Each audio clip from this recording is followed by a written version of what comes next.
हे दोस्तों, आज हम एक बहुत ही प्यारी और छोटी सी कहानी के बारे में बात करेंगे। ये कहानी शुरू होती है एक गांव से, जहां पर दो भाई रहते थे। एक भाई का नाम था रामू और दूसरे का नाम था शंभू। दोनों ही भाई बहुत ही ज्यादा अच्छे व्यवहार के व्यक्ति थे। दोनों ही घर से ठीक ठाक थे, पर रामू को लगता था कि शंभू के पास ज्यादा पैसा है। रामू हमेशा यही सोचता था कि शंभू के पास ज्यादा पैसा है और वो पैसा वेस्ट करता रहता है। रामू हर रोज जब भी काम से फ्री होकर बैठता तो यही सोचकर दुखी होता कि मेरे पास कम पैसा है। अगर मेरे पास भी पैसा होता तो मैं भी शंभू की तरह एक नया घर खरीद लेता और कार खरीद लेता और कहीं दूर कार पर अपनी फैमिली के साथ घूमने चला जाता। पर ऐसा था बिल्कुल भी नहीं, क्योंकि दोनों ही भाई सेम ही काम करते और सेम ही पैसा कमाते थे। पर रामू में एक बुरी आदत थी, जुआ खेलने की। रामू ज्यादातर अपना कमाया गया पैसा जुआ खेलकर उसे में ही लगा देता था। वो सोचता था कि इससे मेरा पैसा डबल हो जाएगा, पर ऐसा बिल्कुल भी नहीं था। एक दिन शंभू ने नया घर खरीद लिया। रामू को ऐसा देखकर बहुत ही ज्यादा गुस्सा आ रहा था। क्या यार, अगर मेरे पास भी पैसे होते तो मैं आज एक नया घर खरीद लेता, लेकिन नहीं, अब मुझे कुछ न कुछ करना पड़ेगा। लेकिन मैं सारी जिंदगी हाथ पर हाथ रख के भी तो बैठ नहीं सकता ना। लेकिन मैं अब क्या करूं यार। हाँ, मैं भगवान की पूजा करके उनसे वर मांग लेता हूँ। जो भी मुझे चाहिए होगा वो मैं मांगू, वो मुझे तुरंत मिल जाए। फिर रामू तपस्या करनी शुरू कर देता है। जब तपस्या पूर्ण हुई तो देवता प्रकट हुए। जागो पुत्र, तुम्हारी तपस्या पूर्ण हो गई है। प्रणाम देव। प्रणाम बेटा, मांगो तुम्हें क्या चाहिए। वैसे मुझे चाहिए तो बहुत कुछ, लेकिन क्या आप मुझे एक ऐसा वरदान दे सकते हैं जिससे मैं जो भी मांगू, जितना मांगू उतना मुझे मिल जाए। ठीक है बेटा, मैं तुम्हें ये वरदान दे दूंगा, लेकिन इसके लिए मेरी एक शर्त है। जो भी तुम मांगोगे उसका दुगना तुम्हारे भाई को मिलेगा। अगर तुम किसी और के लिए कुछ मांगोगे तो उसका दुगना तुम्हें मिलेगा। अगर तुम्हें ये मंजूर है तो मैं तुम्हें ये वर दे देता हूँ। रामू ने कुछ भी न सोचे समझे हाँ बोल दी। हाँ देव, मुझे मंजूर है। तथास्तु। देव रामू को ये वर देकर वहाँ से चले जाते हैं। वाह, अब मुझे जो भी चाहिए होगा वो मैं स्वयं मांग लूंगा और वो मुझे मिल भी जाएगा। अब मैं भी अमीर हो जाऊंगा। रामू बहुत ही ज्यादा खुश था। वो सीधा वहाँ से अपने घर चला जाता है।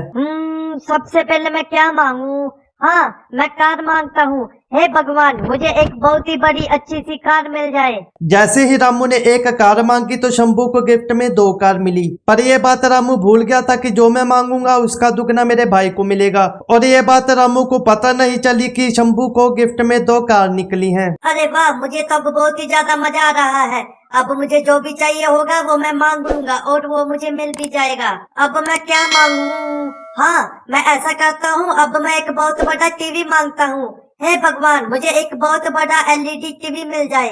जैसे ही रामू ने एक टीवी मांगा तो रामू को फल स्वरूप एक टीवी और शंभू को 2 टीवी मिले। अरे वाह, मेरे पास भी टीवी आ गया। अब मैं ऐसा करता हूँ, मैं बाहर घूमने चलता हूँ। फिर रामू जब घर से बाहर निकला तो उसने देखा कि शंभू के पास 2 नई कार हैं। अरे ये क्या, शंभू 2 नई कार ले आया? चलो कोई बात नहीं, मेरे पास तो वरदान है, मैं कभी भी कुछ भी मांग सकता हूँ। मैं 2 क्या, मैं चाहे तो 50 कार मांग सकता हूँ। रामू ऐसा इसलिए बोल रहा था क्योंकि वो भूल गया था कि जो वो मांगेगा उसका दुगना उसके भाई शंभू को मिलेगा।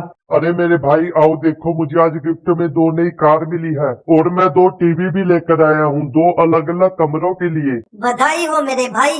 रामू शंभू को बधाई तो दे रहा था, लेकिन वो अंदर से बहुत ही ज्यादा दुखी और गुस्से में था। फिर वो वहाँ से सीधा अपने घर आ जाता है। मैं चाहता हूँ मुझे 50 कारें और 10 नए घर मिल जाएं।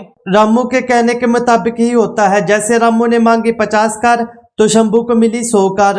रामू ने मांगे 10 घर तो शंभू को मिले 20 घर। अरे वाह, अब मजा आएगा। अब मैं बाहर चलता हूँ। रामू जब घर से बाहर निकलकर देखता है तो शंभू के पास 100 कारें और 20 घर आ जाते हैं। ऐसा देखकर रामू को और भी ज्यादा गुस्सा आना शुरू हो जाता है। अरे ये क्या, ऐसा कैसे हो गया? ये तो बहुत ही ज्यादा नाइंसाफी है। ये सब ऐसा क्यों हो रहा है? रामू सोचने लगता है कि ऐसा ये सब क्यों हो रहा है। बहुत सोचने के बाद रामू को याद आता है।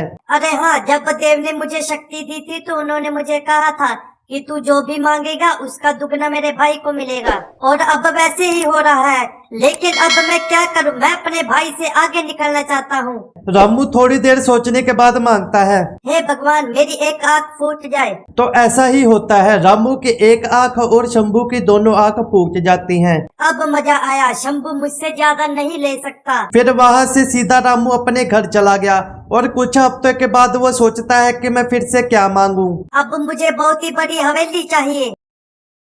हमेशा की तरह रामू को एक हवेली और शंभू को 2 हवेली मिली। ये क्या, शंभू को फिर से 2 हवेली मिल गई। अब मुझे बहुत ही ज्यादा गुस्सा आ रहा है। अब मैं चाहता हूँ मेरा आधा शरीर मर जाए, मुझे अधरंग हो जाए। तो ऐसा ही होता है, रामू को अधरंग और शंभू को फुल बॉडी पैरालाइज हो जाता है। दोनों भाई यानी कि रामू और शंभू जहाँ पर भी खड़े थे वहीं पर गिर गए और दोनों भाई के घर वाले उनकी सेवा करने लगे।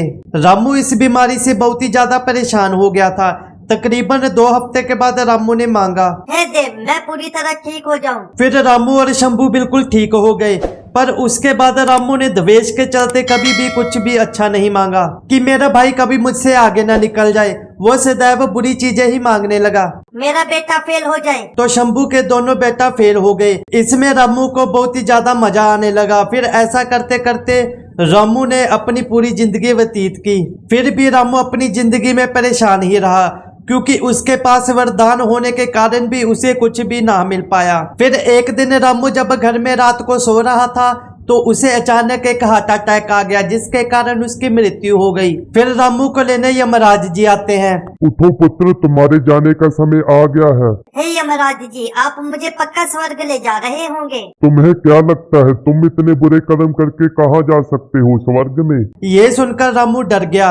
लेकिन मैंने कभी भी कोई भी बुरा कर्म नहीं किया। मैं तो सदा सदैव दुखी ही रहा हूँ। हाँ, तुम तो बहुत ही ज्यादा साऊ हो।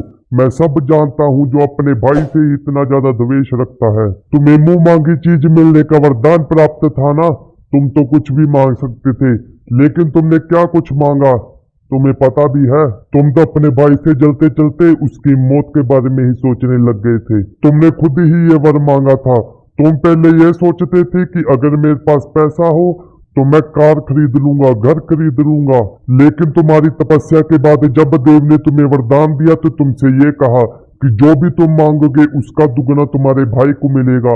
अगर तुम किसी और के लिए कुछ मांगोगे तो उसका दुगना तुम्हें मिलेगा।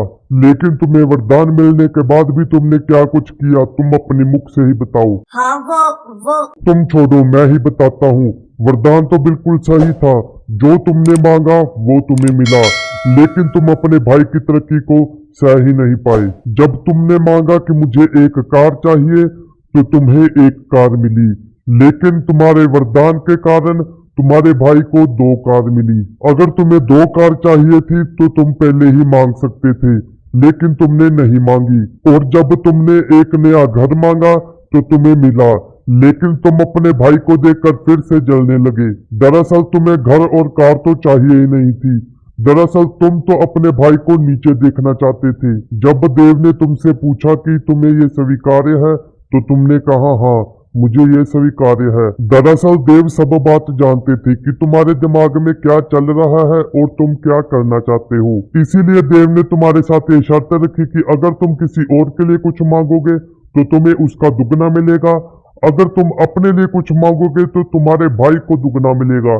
लेकिन तुम इसे वरदान भी साबित कर सकते थे, लेकिन तुमने ऐसा नहीं किया। अगर तुम अपने दिमाग का थोड़ा सा भी यूज करते तो तुम अपने भाई से क्या, इस पूरी दुनिया से आगे निकल जाते और तुम इस पूरी दुनिया में सबसे ज्यादा अमीर व्यक्ति होते। लेकिन तुम तो बहुत ही ज्यादा नीच हरकतों पर उतर आए।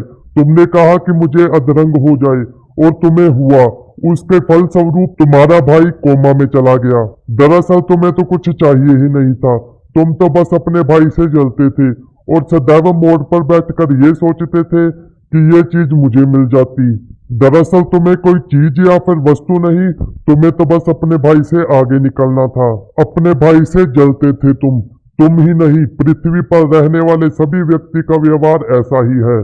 जो तुम्हारा है ही नहीं, तुम उसके लिए सदैव लड़ते रहते हो, झगड़ते रहते हो और सदैव अपनी पूरी जिंदगी उसके पीछे व्यतीत कर देते हो, जो कि बहुत ही बुरी बात है। अगर तुम सदैव पूजा पाठ करते रहते और धर्म से अपनी जिंदगी व्यतीत करते तो जो तुम चाहते थे वो तुम्हें वैसे ही बहुत जल्द मिल जाता और तुम कभी भी बीमार नहीं पड़ते और ना ही तुम्हें कोई रोग होता। और सबसे बड़ी बात, तुम आज नरक में नहीं स्वर्ग में जाते। हे दोस्तों, आज की वीडियो में इतना ही।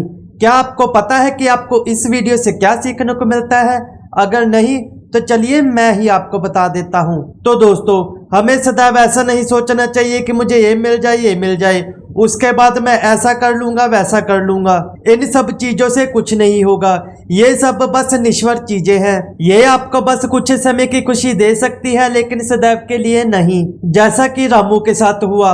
रामू सदैव अपने भाई को देखकर सोचता था कि अगर मुझे भी मेरे भाई की तरह एक अच्छा नया घर मिल जाए तो मैं सदा खुश रहूंगा, या फिर मुझे एक नई कार मिल जाए तो मुझे उसके बाद किसी चीज की जरूरत नहीं होगी। जब रामू को वरदान मिला तो उसके बाद उसका बिल्कुल ही उल्ट हुआ। जो उसने मांगा वो उसे मिला तो था ही, लेकिन वो फिर भी अपने भाई से जलने लगा। जलता तो वो अपने भाई से पहले भी था, लेकिन वो जलन कुछ अलग तरह की थी। पहले उसे लगता था कि अगर मुझे पैसे मिल जाए तो मैं भी अपने भाई की तरह इन चीजों को लेकर बहुत ही आराम से रह सकता हूँ। जब उसे वरदान मिला और वो मांगने लगा कि जो मैं चाहता हूँ वो मुझे मिल जाए, जब उसने देखा कि मेरे ही भाई को वैसी ही चीजें बहुत ही ज्यादा मिल रही हैं, तो वो और भी ज्यादा जलन करने लगा। तो दोस्तों, आप अपने जीवन में इन 2-3 चीजों का ध्यान रखें। जो भी आपके पास है, जितना वो मालिक आपको दे रहा है उसमें खुश रहिए। जब आपको किसी चीज की जरूरत होगी तो उस भगवान को पहले ही पता चल जाएगा कि आपको किस चीज की जरूरत है और कितनी जरूरत है,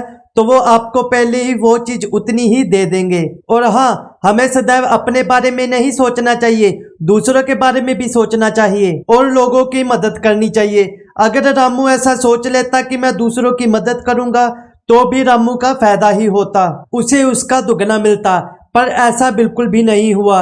रामू अपने भाई शंभू को दुखी देखकर ज्यादा खुश था। तो आप ये खुद ही सोचिए, आप और हम क्या कर रहे हैं। हम सदैव ऐसा ही करते हैं। हम जो चीज देखते हैं हम उसे पाने की कोशिश करते हैं, और अगर वो हमें नहीं मिलता तो हम बहुत ही ज्यादा दुखी और परेशान हो जाते हैं। अगर हम वही चीज किसी और के पास देखते हैं, अपने भाई के पास, अपने रिश्तेदार या फिर अपने किसी दोस्त के पास देखते हैं, तो हमें उस व्यक्ति से बहुत ही ज्यादा जलन महसूस होती है।